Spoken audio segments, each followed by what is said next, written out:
afternoon, everybody. I'm glad you guys are here. We're back at it after a week off. Gave our guys a couple days off as well as practice last week. So we took off Monday, practiced Tuesday, Wednesday, Thursday, and then had Friday, Saturday off. And now back at it today. And guys look good today. They were energized and like they were refreshed and ready to go and finish these last 7 weeks of the season with a bang. And we're starting off with Rutgers, a good Rutgers team, a well-coached Rutgers team up at Rutgers. Any questions?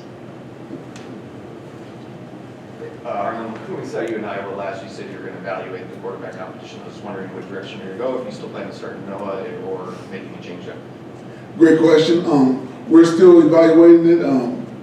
It's a good competition going on, and I'm doing my Belichick again a little bit right now, but we've it's going to be good. Guys know where they stand, what's going to happen, and so we'll just leave it at that for now. Over the last couple of weeks in Iowa City, it kind of seemed like you guys were getting banged up a little bit. Did the bye week help with getting some guys back healthy? Absolutely. It really did. It came at a great time for us, and we got a lot more guys back, and you should see some guys back out there on Saturday running around hitting people. Hey, Coach. You said 7 weeks ago, last week during your bye week, I interviewed a motivational speaker. This is not a shameless plug. His name is DeAndre Carter. He's a Spartan alum, and he's done some work on campus. And I said, well, what would you tell the coach? And his response was, what story do you want to fight for? What story do you want to fight for? So with 7 weeks remaining, I'll ask, what story do you want to fight for? We're going to fight for just the respect and the honor of wearing the Spartan uniform and going out representing so many. We understand that we're representing a lot of people, but at the end of the day, it's about us in the locker room and us trusting one another, being unified, and believing that we can go out and win each and every game that's left on our schedule. So we continue to have that type of mindset going throughout the rest of this season. We'll be fine. Thank you.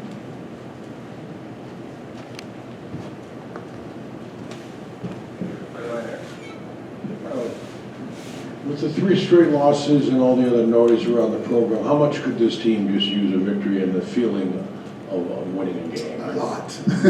we just a lot. I think it would be just great for us to get a win, and for the guys, I think we need it. Winning does a lot for people, and we definitely need to get that done. We want to get that done, and we're all striving to get that done for it. So to answer your question, it would do a lot for us, I think. And the guys they're still working hard. You out there, with enthusiasm and energy on today at practice this morning, and so it's just I just want to see it for them. I really, really do see it get a win for those guys. The quarterback thing, is your reluctance to name one because you don't want everyone to know, or because you really don't know? Because we don't want anyone to know, kinda, you know what I mean. But we're gonna we know what we're gonna do, and we feel good about it, and so you'll see on Saturday. Thanks, Bill. Kind of looking back to the Iowa game, when you got to parse through the film on both sides, what were maybe some of the deficiencies that you saw beyond maybe the quarterback play? And with the defensive side, how did they look when you watched it back in terms of getting the 3 and outs and doing the things that you needed to stay in the game? Well, they looked good. It looked like what you saw going with the naked eye, and we reviewed the film. There were some opportunities on defense where picks. I can see Malik and I can see Cal. I mean, opportunities, and we talked about going into the game. There are going to be opportunities. We got to take advantage of those opportunities, and we did on some. I mean, obviously, Angelo Gross had a great interception, touchdown for Cal. Ball pops out when Simeon Barrow knocks the ball out, and Cal runs it for a touchdown. Awesome, but you're never satisfied. All right, now Cal catch the interception. Now Malik catch the interception. Those type of things would have contributed to us winning the ball game as well. And so, got to take advantage of all opportunities when they present themselves. Harlon, I was wondering what you thought of the run game kind of moving forward as it's been building with Nathan continuing to get the carries and over 100 yards for the 3rd time, I believe, this year. I love the run game. I mean, I'm still old school in that way that you have to run the football and then stop the run. That's still football. I know a lot of people don't think that because of people slinging the ball around, but you still have to run the football and stop the run. And so the way we're running the ball on offense and all that is outstanding. We just got to, like we said, the turnovers. We have to cut down on the turnovers. We do that, we win the previous 2 games actually because we outgained them in yards and time of possession and all that stuff. But the turnover battle is what got us, and so we have to stop creating turnovers and start creating turnovers on defense and stop giving them up on offense.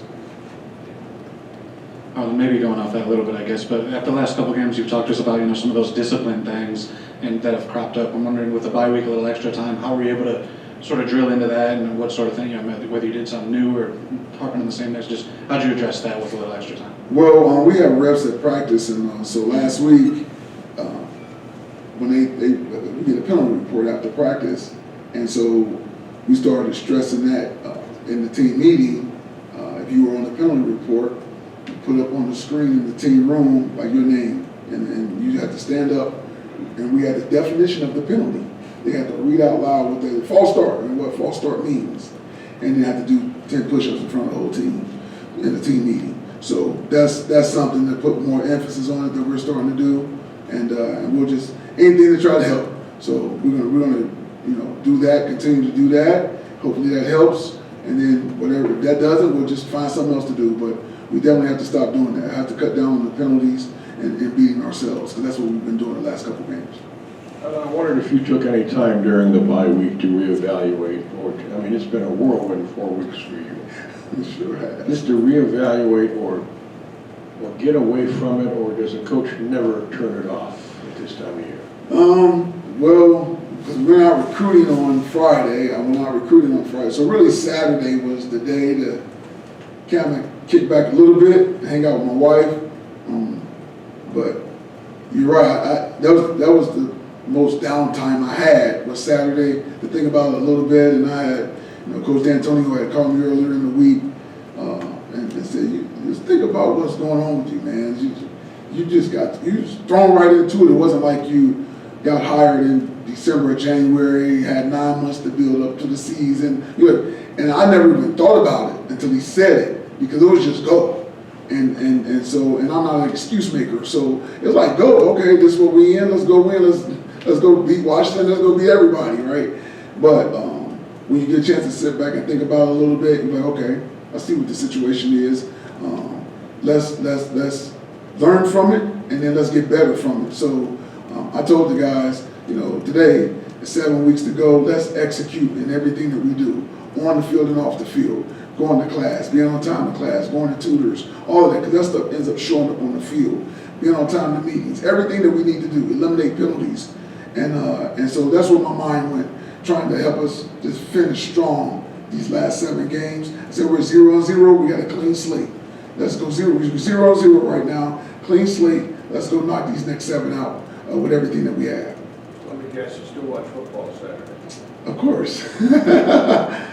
Crazy like that, but college football is fun to watch, and you see things that people are doing, and this is fun to watch. I love football, and that's how it is for me. Yes, absolutely, I did watch some football. I watched the Equalizer 3 too. I like Equalizer movies.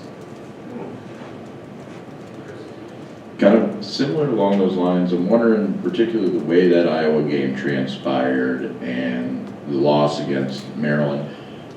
In your real first test as a head coach, how have you tried to keep the guys' heads together with how those games went? Is it a situation where you, like you mentioned before, have to point out, okay, we were this close, and what things do you do to keep them engaged and realize that they can win those 7 games ahead? That's a great question.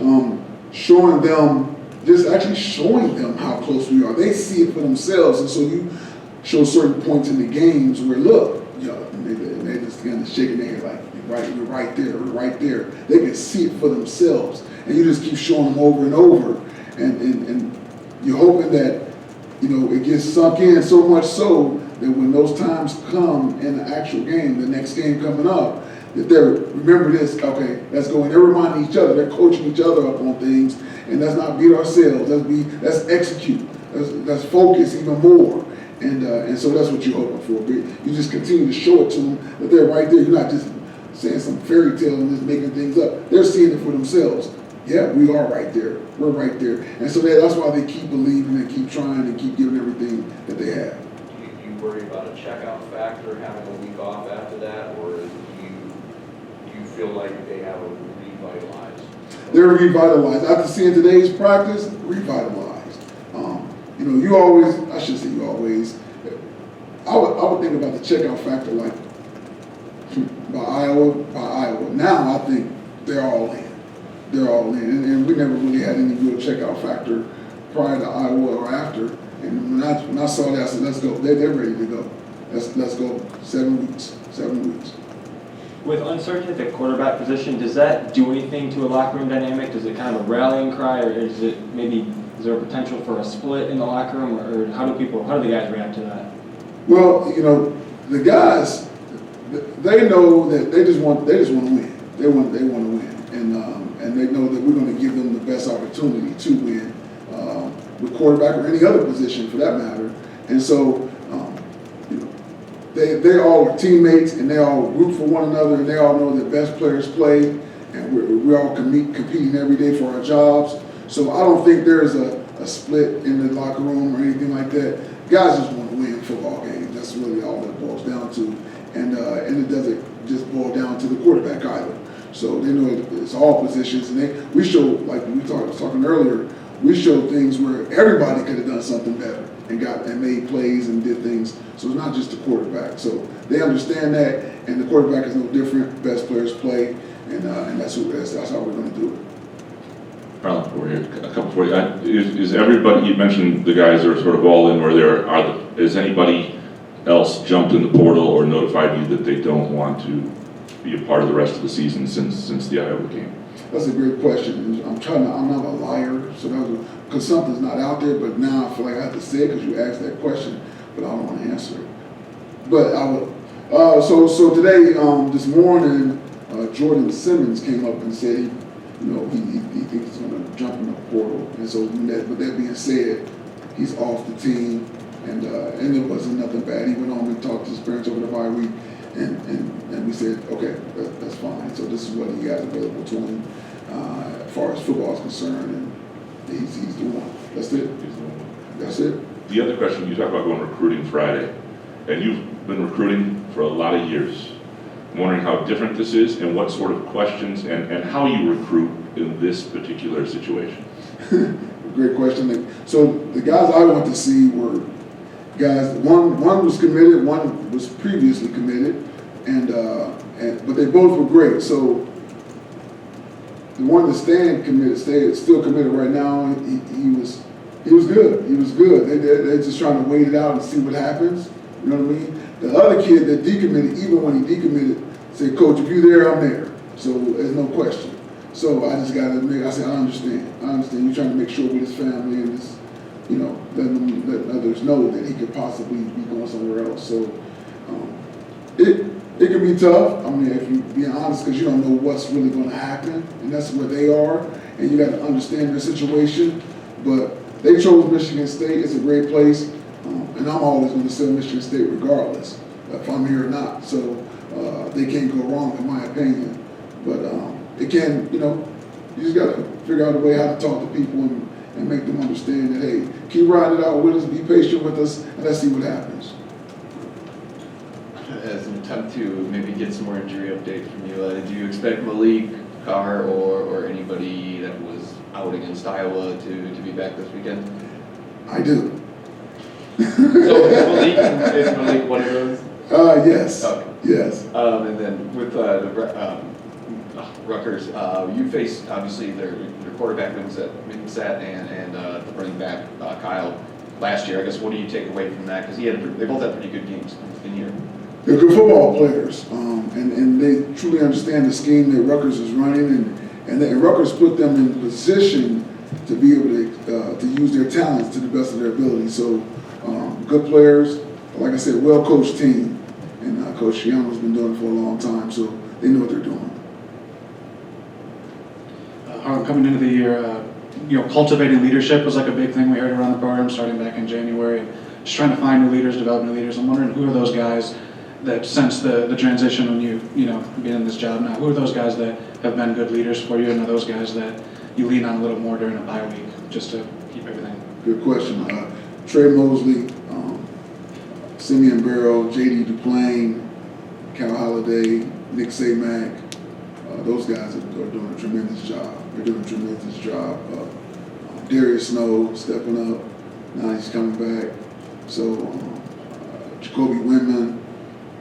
We talked about player-led team better than the coach-led team, and those guys are really stepping up. And matter of fact, today after practice, Darius went a few minutes with the team himself, and he shared some things with them. So we stepped away as coaches and let him share. And it's something that he said he had talked to his dad about, and he felt like he wanted to share with the team. And so that was good. That was good. So leadership has stepped up, and especially at a time like this, it's very crucial, and they're doing it. They're getting it done. You talked a bit about sort of your mindset for the past few weeks. Do your players sort of share that mindset, or how have you seen them handling it? Yes, because I continue to tell them, man, hey, I feel like we didn't win every game left on our schedule, and I truly believe it. You can feel a person when they're saying certain things like, man, you don't believe it, or he does. And I think they feel me like that's how I've always been. So this is how I am. That's how I'm built, and so and I'm always going to be that way. And so I'm just trying to, and they understand that. So they have a mentality of let's go get it. Let's go get it. Their mindsets are in a good place right now, and we just need to go ahead and accomplish a win, get a win, accomplish the task at hand, and then when that happens, then we catch momentum, more confidence, and then start playing even better. A couple of quick ones for you, just to harp on the quarterback situation, which I'm sure you appreciate. You said it's a good competition, but then you said you just don't want us to know. Is the competition over for this week? Is it over for this week? You guys know how to twist words around pretty good. I'm just back. No, it's good. It's good. That's a good question. That's a good question. Possibly. Fair enough. And then the follow-up on Freddie, he said, how bad does the team need a win? How bad do you need a win? How about do I need a win? It's more for them, I guess. I know y'all say, well, yeah, right. But we all need a win. We all need a win. We all need a win, if I'm being honest. You know what I mean? So, yeah, but we get the win. I'm really, really fired up for the guys. I'm second, third dairy, if you want to say secondary, third dairy, fourth dairy. I'm down there, but I would be really excited for them, for sure.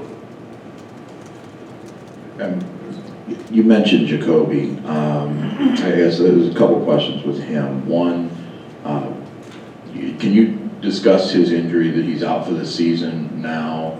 And two, what is his future? Because I think he has an extra year of eligibility left. Would he be able to come back next year for you? Or has he discussed his future? That's a great question. We haven't really gotten to his future, talking about his future moving forward. We know he is out for the season, and tremendous young man. He's a good dude. Some guys are just good people. He's a good dude, and he truly cares about his teammates. So wish him nothing but the best, and we love him still being around. Like I mentioned him as a leader, he's still around trying to help out as much as he possibly can. So we're glad that he's here.